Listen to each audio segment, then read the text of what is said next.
اب یہاں ایک بات اور عرض کر دوں، اس میں بھی بڑا ابتلا ہے، ابتلا ہی کہوں گا، کہ لوگ قرآن کریم کی بارے میں بس اس تلاش میں رہتے ہیں کہ کون سی آیت سے کیا دنیاوی مقصد حاصل ہوگا، کون سی صورت سے کیا دنیاوی مقصد حاصل ہوگا، کون سی آیت جو ہے اس سے شفا ملے گی، کون سی آیت ہے جس سے میرے قرضے اتر جائیں گے، کون سی آیت ہے جس سے میں مزید مال دولت حاصل کر لوں گا۔ یہ فکر بہت رہتی ہے لوگوں، جہاں کوئی حاجت پیش آئی لوگ ہم سے پوچھتے ہیں کیا پڑھیں، سمجھے؟ ان کے خیال میں ہر دنیا کی حاجت جو ہے اس کے لیے کوئی الگ آیت اتری ہے، اور اس کے لیے الگ کوئی وظیفہ دین کا حصہ ہے، الگ کوئی وظیفہ چاہیے کہ جی میرے بیٹی ہے، اس کے جو ہے اس کا رشتہ نہیں ہوتا تو کیا پڑھوں، مطلب کیا وظیفہ پڑھوں اس کے لیے، کوئی کسی کا بیمار اسپتال میں داخل ہے، بھائی کیا پڑھوں، اور تو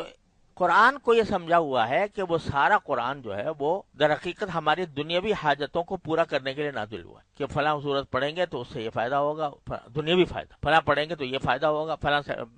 آیت پڑھیں گے تو قرضے اتر جائیں گے، فلاں آیت پڑھیں گے تو ہمارے مال میں اضافہ ہو جائے گا، فلاں آیت پڑھیں گے تو تجارت میں برکت ہو جائے گی۔ سارا قرآن اس کام کے لیے رہے، خوب سمجھ لیجئے۔ یہ جو معلومات حاصل ہو رہی ہیں کہ فلاں وظیفے سے فلاں دنیاوی مقصد حاصل ہوگا، یہ دین نہیں ہے، یہ دنیا ہے۔ کیوں؟ اس لیے کہ قرآن کریم کی تلاوت بغرض دنیاوی، یعنی دنیا کی کسی مقصد کے لیے اگر تلاوت کی جائے وہ دین نہیں ہوتا، اس پر تلاوت کا ثواب نہیں ملتا، اس پر جائز ہے لیکن تلاوت کا ثواب نہیں ملے گا۔ کوئی شخص اگر تلاوت کر رہا ہے کسی آیت کی اس مقصد سے کہ میرے قرضے اتر جائیں، فرض کرو، تو یہ تلاوت کا ثواب اس میں نہیں، دعا کا ہے۔ عام دعا کرو گے تو ہمیں ہر دعا پہ ثواب ملتا ہے، جب اس آیت کو پڑھ کے دعا کرو گے تو اس کا ثواب ملے گا،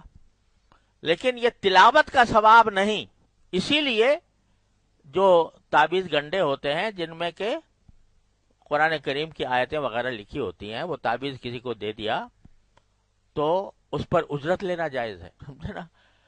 لوگ کہتے ہیں بھائی تعویذ گنڈے کرنے والے بہت پیسے لیتے ہیں، یہ جائز ہے ناجائز ہے؟ جائز ہے۔ کیوں جائز ہے؟ اس لیے کہ یہ دنیا ہی کا کام ہے، اگر آخرت کا کام ہوتا تو جائز نہ ہوتا، کیونکہ جو عبادت کے اوپر اجرت لینا جائز نہیں ہوتا عام حالات میں سوائے ضرورت کے۔ تو یہ جو تعویذ ہے، گنڈے ہیں، عملیات ہیں، یہ آج کل لوگوں نے اس کو دین سمجھ لیا ہے۔ اب اگر یہ سمجھتے ہیں کہ یہ قرآن اس لیے اترا تھا کہ ہماری دنیاوی حاجتیں پوری کرے، اور ہر ایک پوچھتا پھرتا ہے کہ بھئی فلاں معاملہ پیش آ گیا، مجھے پریشانی، تو کیا پڑھوں، یعنی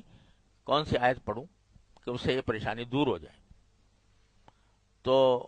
خوب سمجھ لیجئے اس میں تلاوت کا ثواب نہیں ہے، دل سے یہ بات نکال دو۔ اور اس کو لوگوں نے روحانی علاج کہہ دیا ہے، روحانی علاج سے اس کا کوئی تعلق نہیں، سمجھے؟ یہ جسمانی علاج ہے، لیکن جسمانی علاج ایک ہوتا ہے دوا سے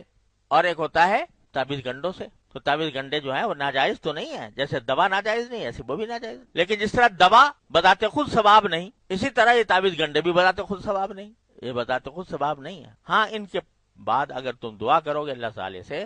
تو اس کا ثواب دعا کا مل جائے گا، تلاوت کا نہیں ملے گا۔ تو یہ جو ہمارے بہت بڑے حلقے میں یہ ذہن میں تصور رہتا ہے